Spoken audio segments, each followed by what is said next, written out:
Hello tout le monde, j'espère que vous allez bien. Alors aujourd'hui on se retrouve pour une toute nouvelle vidéo où je vais vous parler du prêt étudiant. Donc c'est un peu dans la suite logique de ma précédente vidéo qui va apparaître là. Je parlais donc de la classe préparatoire et donc la suite après la classe préparatoire. Les personnes qui en ont besoin, c'est la recherche de financement pour les écoles de commerce et cela nécessite parfois donc de demander un prêt étudiant. Le prêt étudiant, c'est un crédit à la consommation, donc c'est un prêt bancaire qui est utilisé pour financer des études supérieures.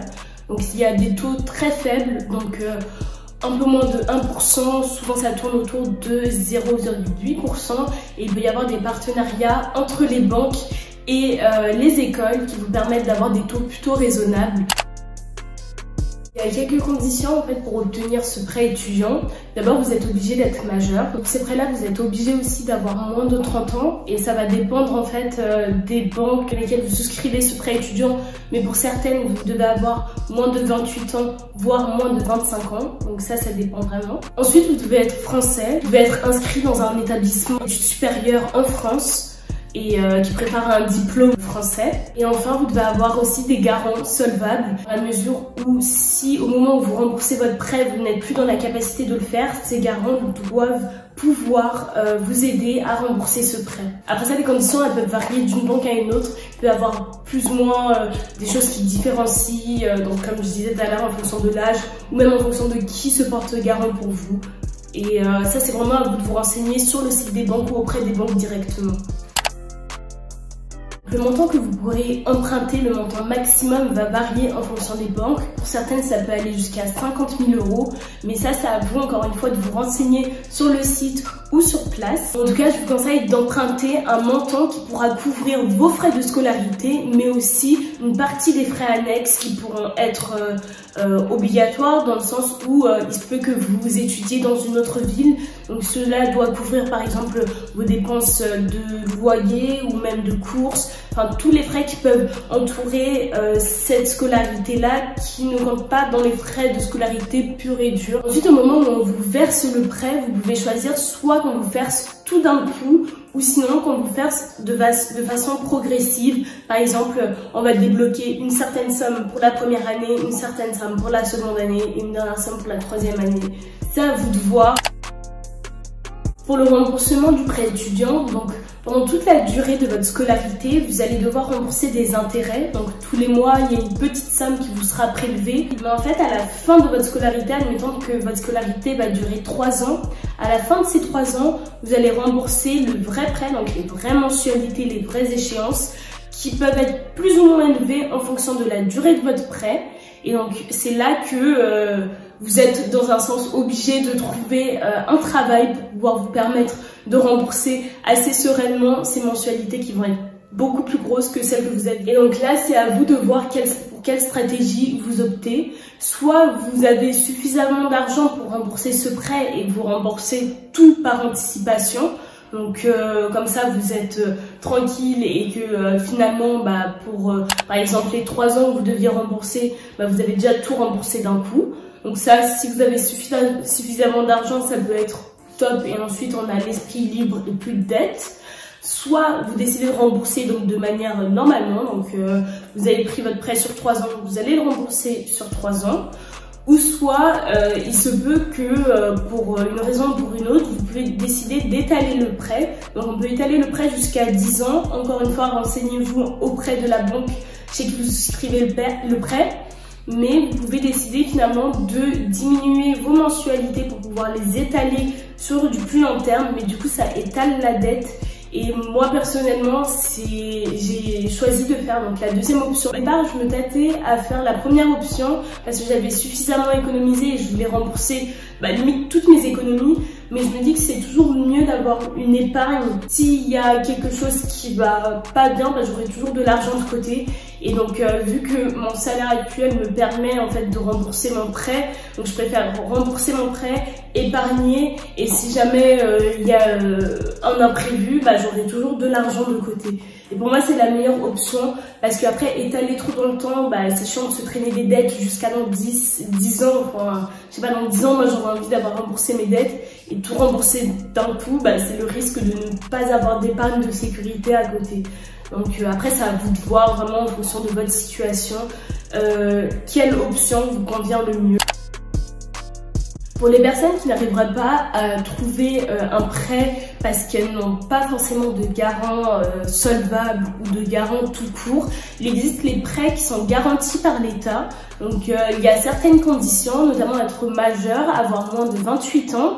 Il faut être français ou de nationalité en pays de l'espace économique européen. Il faut encore une fois étudier donc en France dans un établissement de l'enseignement supérieur. Et ce prêt-là, en fait, est garanti à hauteur de 20 000 € maximum. En fait, c'est l'État qui a des partenariats avec des banques, donc vous pouvez souscrire directement ces prêts-là auprès des banques.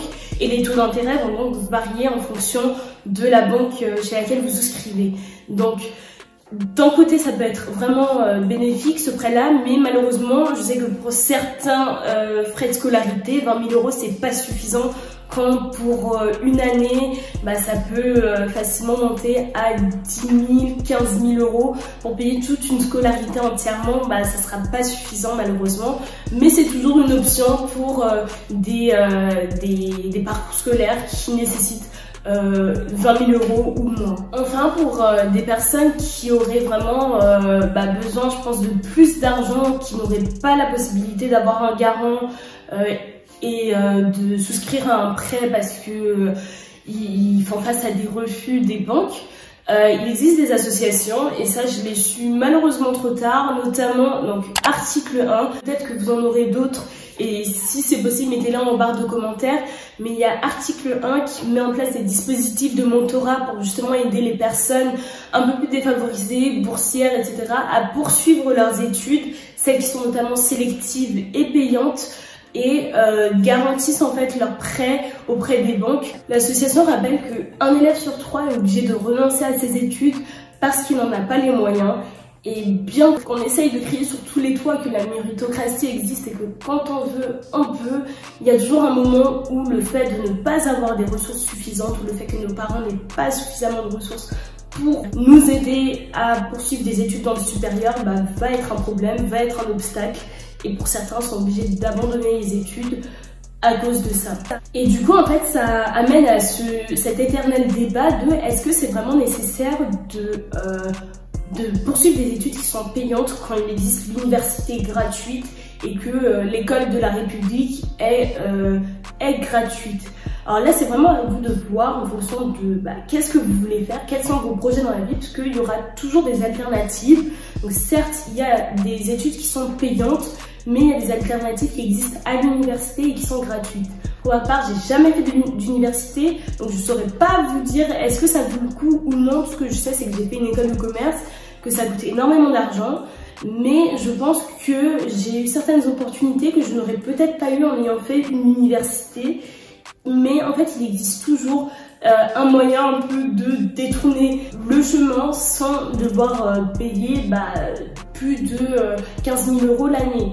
Donc il y a notamment la possibilité de faire des concours parallèles. Donc, on peut faire l'université jusqu'à une L3, et ensuite entrer dans une école de commerce en alternance directement. Et donc là, on n'aurait rien à payer du tout. Et l'entreprise paierait tous nos frais de scolarité. Donc ça peut être une option. Ensuite, il y a l'équivalent des écoles de commerce qui sont gratuites, les IAE. Et donc ça permet, pareil, d'avoir aussi un enseignement de qualité, de pouvoir réaliser des stages sans devoir débourser des frais de scolarité. Mais le problème, c'est que essayer de trouver des alternatives, c'est continuer à garder l'entre-soi dans ces études qui sont sélectives. Alors déjà que c'est des cercles très fermés, ça ne va malheureusement pas souffrir aux personnes qui sont boursières. Et c'est encore une fois continuer dans des chemins qui nous est tout tracés. Donc là, je vais rapidement vous raconter mon expérience qui m'a permis de décrocher mon prêt étudiant. Ça n'a pas été facile et je vous ai déjà plus ou moins expliqué ce qui s'était passé dans une de mes précédentes vidéos. Donc du coup j'ai terminé, donc j'ai eu mes résultats d'école de commerce début juillet 2017 à peu près, et donc ma rentrée était en septembre 2017.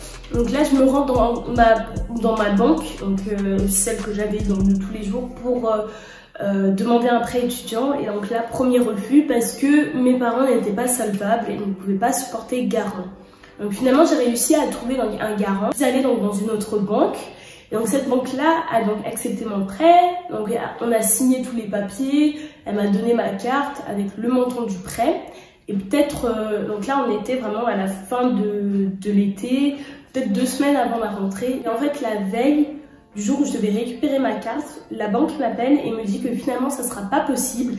Car après avoir discuté avec leur responsable a estimé que vu que le garant n'était pas un membre de ma famille, ça pouvait être trop dangereux pour eux. Et donc ils ont décidé de ne pas m'octroyer le prêt alors que tout était littéralement prêt pour que je l'obtienne. Et donc là en fait je me retrouve à 2 semaines avant la rentrée au point de départ sans prêt étudiant et donc à devoir refaire le tour des banques pour pouvoir trouver ce prêt là. Et donc finalement en fait j'ai pu entrer dans une banque et expliquer toute ma situation de A à Z en disant que ma rentrée était dans 2 semaines, que j'avais besoin de tant d'argent pour pouvoir financer mes frais de scolarité et les frais annexes, sachant que j'allais vivre dans une autre ville et que j'avais un garant mais que ce garant n'était pas un membre de ma famille, est-ce que ça posait problème ou pas. Là je voulais vraiment avoir tout directement, enfin je suis allée droit au but. Finalement ils ont accepté mon prêt étudiant. Tout s'est déroulé pour le mieux, j'ai réussi à avoir l'argent. Donc comme je l'expliquais tout à l'heure, j'ai eu tout l'argent d'un coup. Et honnêtement, à 19 ans, même se retrouver avec autant d'argent d'un coup, c'est pas top parce que justement en termes de gestion d'argent, bah, on a l'impression d'être riche d'un coup et on ne gère pas forcément comme on devrait. Donc en prenant du recul sur cette situation, si j'avais pu, moi je me serais versé le prêt année par année. Ou voilà, j'aurais bloqué l'argent d'un côté sans y toucher. Du coup quand je suis sortie de la banque et que j'avais mon argent, d'un côté j'étais super contente parce que je me suis dit bah c'est bon, je pourrais enfin rentrer à l'école, pas de soucis et tout. Et en fait vraiment j'ai posé un pied en dehors de la banque et je me suis sentie genre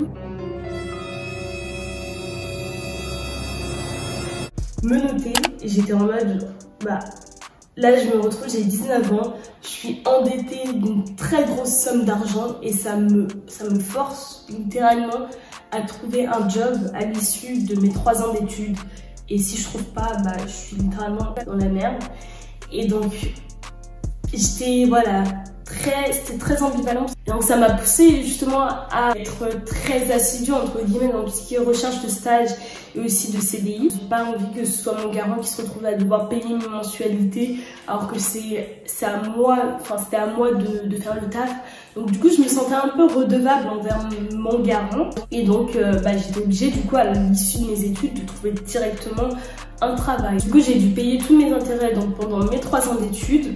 Là à l'issue de mes 3 ans donc je commence à rembourser mes vraies mensualités. Je sais que si possible je peux toujours aller à la banque, étendre mon prêt encore 5-10 ans etc. Et honnêtement je pense que quand j'aurai fini de rembourser mon prêt étudiant je vais faire une grosse fête parce que ce sera une libération. Voilà, j'espère que cette vidéo vous aura plu. Si vous avez des commentaires, des questions, des réactions, mettez tout dans la barre de commentaires. Je vais prendre le temps de lire et d'y répondre. J'espère vraiment que cette vidéo pourra vous aider. À vous de voir ensuite si vous sautez le pas ou non de faire un prêt étudiant. On part pas tous sur la même ligne de départ.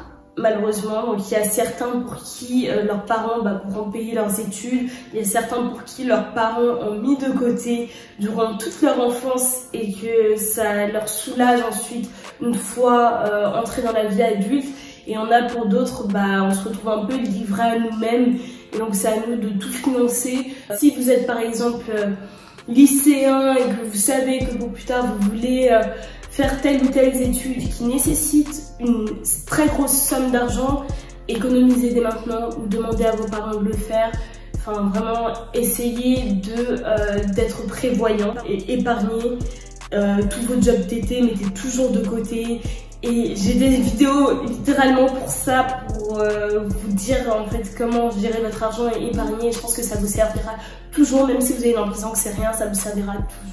Donc voilà, merci encore une fois d'avoir suivi la vidéo jusqu'au bout. Prenez soin de vous et à bientôt. Gros bisous.